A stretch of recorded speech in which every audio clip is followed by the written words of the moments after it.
ہمارے حضرت کے پاس ایک شخص آیا, اس نے کہا, وہ پٹھان تھے, ہمارے حضرت سے بیعت ہوئے.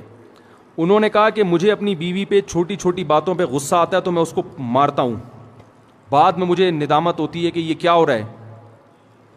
بولو بھائی, غلط ہو رہا ہے. لیکن اللہ کا خوف تھا نا, تو ان کو احساس ہو گیا کہ میں جو بیوی کو بلا وجہ مارتا ہوں, بلا وجہ کیا مارنا تو بہت سخت حالت میں اللہ نے اجازت دی ہے, بہت ہی کوئی معاملہ خراب ہو جائے تو ہاتھ اٹھانے کی اجازت دی ہے. ہمارے نبی صلی اللہ علیہ وسلم نے پوری زندگی اپنی کسی زوجہ پر ہاتھ, بولو بھائی, نہیں اٹھا. یہ نبی کے اخلاق تھے. ہمارے ہاں بعض لوگوں میں رواج ہے جانوروں کی طرح کوٹتے ہیں, پیٹتے ہیں, تمیز سے بات ہی نہیں کرتے. جب بات کریں گے, یعنی حضرت مفتی تقی عثمانی صاحب ایک بیان فرما رہے تھے کہ ایک شخص نے, فرماتے ہیں, مجھے بتایا میرے والد صاحب کو کہ میں جب گھر میں جاتا ہوں تو سب گھر والے ڈرنا شروع ہو جاتے ہیں, کانپنا شروع ہو جاتے ہیں. تو بڑے فخر سے بتا رہا تھا کہ میرا گھر میں اتنا روب ہے. تو فرمایا کہ یہ قابل تعریف نہیں ہے. ہم نبی کو اگر فالو کرنا ہے, نبی کی اتباع کرنی ہے, تو صحیح حدیث ہے, حضرت عائشہ رضی اللہ تعالی عنہا فرماتی ہیں کہ آپ صلی اللہ علیہ وسلم جب گھر میں داخل ہوتے تھے تو مسکراتے ہوئے چہرے کے ساتھ داخل ہوتے تھے. تو مجھے جب کسی نے بتایا نا ایک طالب علم کا قصہ کہ وہ گھر میں داخل ہوتا ہے تو گھر والے کانپنا شروع ہوتے ہیں, میں نے کہا وہ کوئی چنگیز خان کی اولاد ہوگا, پھر وہ اس کا اصلاحی تعلق کس سے ہوگا؟ چنگیز خان سے. چنگیز خان بھی جب بغداد آیا تھا نا تو سب کیا ہو گئے تھے؟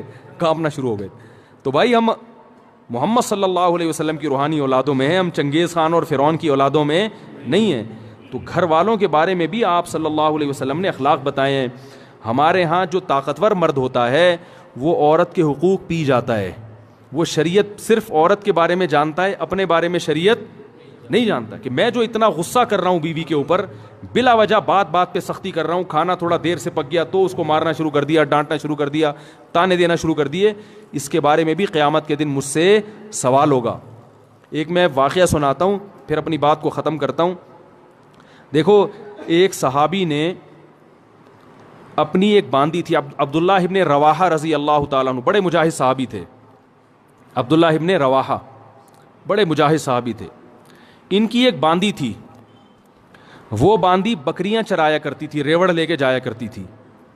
تو ایک بڑی اچھی خوبصورت بکری تھی, بڑی نسلی بکری تھی. عبداللہ ابن رواحہ نے اپنی باندی سے کہا, آپ لوگ کی توجہ ہے نا, مجھے اصل میں ذرا چیخ کے بولنا پڑ رہا ہے تو, کیونکہ وہ اسپیکروں کا سیٹ اپ تھوڑا سا اخپل طریقے والا ہے آپ لوگوں کا,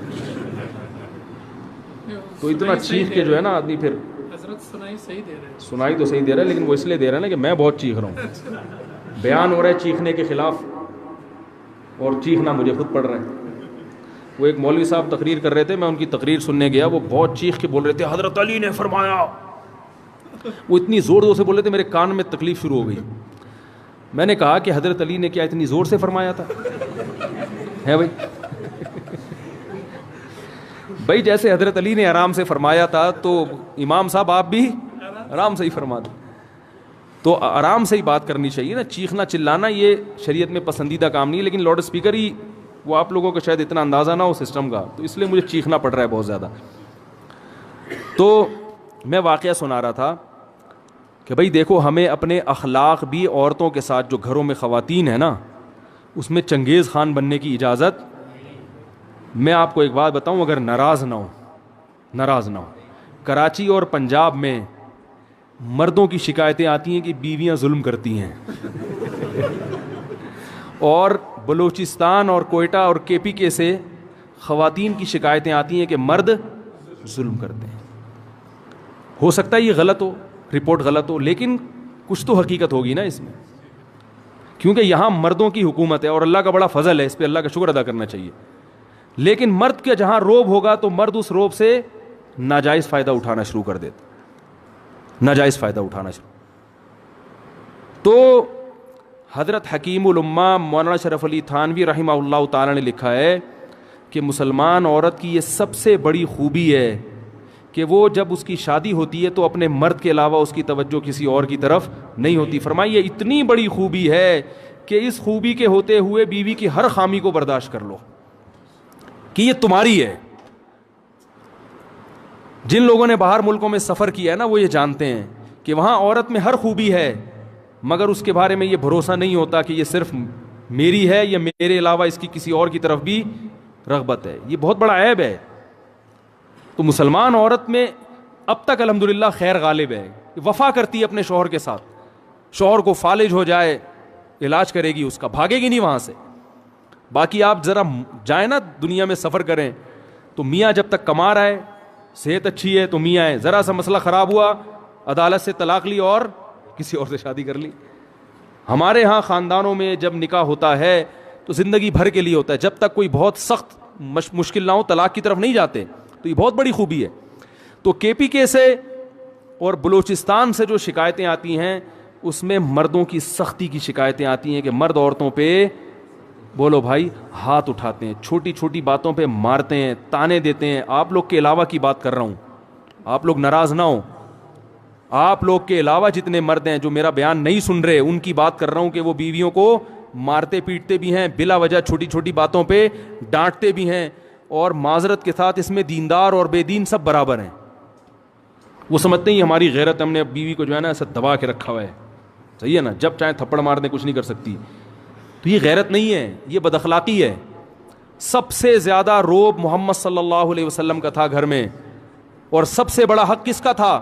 محمد صلی اللہ علیہ وسلم کا.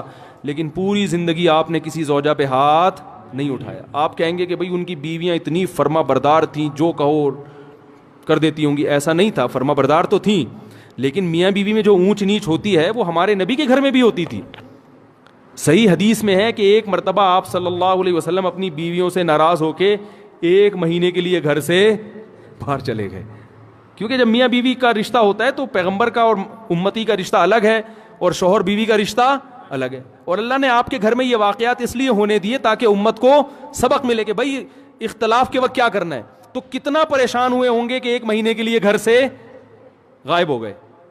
فرمایا میں نہیں آؤں گا قریب کسی کے. اور جب 29 تاریخ ہوئی ہے نا تو گھر چلے گئے. صحابہ نے کہا یا رسول اللہ بھی 30 دن پورے نہیں ہوئے. آپ نے فرمایا مہینہ 29 کا تھا. ٹھیک ہے, مہینہ کس کا تھا؟ ناراضی کو ختم کر دیا پھر. لیکن ایسا نہیں کیا کہ ناراض ہوئے تو گھر میں چیزیں توڑنی پھوڑنی شروع کر دی ہوں اور اٹھا کے مارنا پیٹنا شروع کر دیا ہو, جو آج ہمارا حساب کتاب ہے.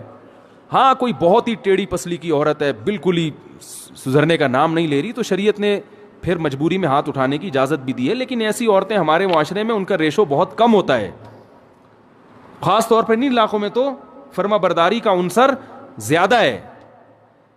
تو اس میں ایک چیز میں ایک حدیث آپ کو سناتا ہوں, اس کے بعد اپنا بیان ختم کرتا ہوں. عبداللہ ابن رواحہ رضی اللہ تعالیٰ عنہ, عرب جو تھے نا یہ عورتوں پہ بڑے سخت ہوا کرتے تھے, خاص کر قریشی. جو قریش کے قریشی لوگ تھے نا یہ بیویوں پہ کیا ہوتے تھے؟ سخت ہوتے تھے. لیکن اسلام آنے کے بعد کیسے تبدیل ہوئے؟ عبداللہ ابن رواحہ رضی اللہ تعالیٰ عنہ نے نبی وہ اپنی باندی سے کہا کہ میری اس بکری کی خاص طور پر تم نے کیا کرنی ہے؟ حفاظت کرنی ہے. تو اللہ کی قدرت کہ وہ بھیڑیا آیا اور اس بکری کو کھا گیا. عبداللہ ابن رواحہ کا غصہ آیا اور انہوں نے ایک تھپڑ لگا دیا باندی کے, صرف ایک تھپڑ مارا ہے, بیوی کے نہیں بلکہ, حالانکہ باندی کا درجہ بیوی سے, باندی تو نوکر ہوتی ہے نا, غلام ہے, لونڈی ہے, اس کا وہ مقام تھوڑی ہے جو بیوی کا ہے. ایک تھپڑ لگا دیا. عبداللہ ابن رواحہ رضی اللہ تعالیٰ عنہ چونکہ مسلمان ہو چکے تھے نا, زمانہ جاہلیت میں تو ہوتے تو 20-30 تھپڑ مار دیتے کہ بھئی اس نے غلطی کی ہے. ہم ہوتے ہم کیا کہتے ہیں, یار بھیڑیے نے کھانا تھا تو اسی بکری کو کھانا تھا ہے بھائی, اور بکریاں نظر نہیں آئیں, اس کا مطلب تمہارے بھیڑیے کے ساتھ کیا ہیں؟ تعلقات ہیں. ٹھیک ہے نا, تم نے مخبری کی ہے بھیڑیے کو, اسی کو کھاؤ آ کے. 10 باتیں سوچتے اور منفی ذہن چلتا. عبداللہ ابن رواحہ نے غصے میں ایک تھپڑ لگایا, مگر ندامت ہوئی. کیوں؟ اسلام لا چکے ہیں, ان کو پتا ہے کہ ایک ایک عمل کا قیامت کے دن جواب بولو بھائی دینا پڑے گا. اگر اس میں باندی کی غلطی نہیں تھی تو میرا تھپڑ قیامت کے دن اعمال میں لکھا جائے گا, اور عین ممکن ہے کہ باندی کی غلطی نہ ہو, کیونکہ بھیڑیا جب آتا ہے تو وہ تو نگرانی کے باوجود کھا جاتا ہے. اب احساس ہوا تو رسول اللہ صلی اللہ علیہ وسلم کے پاس آئے, عرض کیا یا رسول اللہ میں نے باندی کو تھپڑ مار دیا, کیا مجھ سے ظلم تو نہیں ہوا؟ مختصر سنا رہا ہوں حدیث. آپ صلی اللہ علیہ وسلم نے صحابی کو حکم دیا کہ اس باندی کو آزاد کر دو. اس وقت آج کے حساب سے دیکھا جائے تو باندی کی قیمت کروڑوں اربوں روپے بنتی تھی. سب سے مہنگا مال کیا ہوتا تھا اس زمانے میں؟ باندی. ایک تھپڑ کے بدلے میں نبی نے کیا حکم دیا؟ اگر جہنم کی آگ سے بچنا چاہتے ہو تو اس کو آزاد کر دو. عبداللہ ابن مسعود رضی اللہ تعالیٰ عنہ نے ایک دفعہ اپنے غلام کو مارا. وہ بھی غلام تھا، نوکر تھا، بیوی نہیں تھی. غلام کا مقام تو بیوی سے کم ہوتا ہے. جب مارا تو آپ صلی اللہ علیہ وسلم نے کیا حکم دیا؟ فرمایا اللہ اقدر علیک منک علیہ. اے ابن مسعود، جتنی تجھے اپنے غلام پہ قدرت ہے نا، اللہ کو تجھے اس سے بھی زیادہ قدرت، اللہ کو تجھ پر اس سے بھی زیادہ قدرت ہے. تو آج اس کو مار رہا ہے اس لیے کہ تیرا نوکر ہے، یہ کچھ نہیں کر سکتا.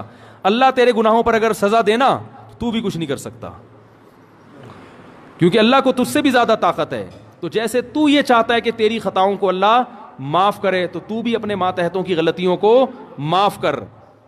عبداللہ ابن مسعود رضی اللہ تعالیٰ عنہ ڈر گئے. فرمایا ہوا عتق لوجہ اللہ یا رسول اللہ، بس اس کا کفارہ یہ ہے کہ میں نے اللہ کے لیے اس کو آزاد کر دیا. فوراً آزاد. کروڑوں روپے کی ملکیت ضائع کر دی اپنی، آزاد کر دیا. تو آج بیویوں کو مارا جاتا ہے، بلا وجہ پیٹا جاتا ہے، بلا وجہ تانے دیے جاتے ہیں. تو نے باپ کے گھر سیکھا کیا ہے؟ تیرے باپ نے تجھے تربیت نہیں کی، تیری ماں نے تجھے سکھایا نہیں ہے. یہ کتنے برے تانے ہیں بد اخلاقی والے. بھائی کوئی خامی ہے تو محبت سے انسان بتا دے. ہمارے ہاں اصلاح کا عنصر کم ہوتا ہے، تانے دینے کا عنصر بولو بھائی زیادہ ہوتا ہے.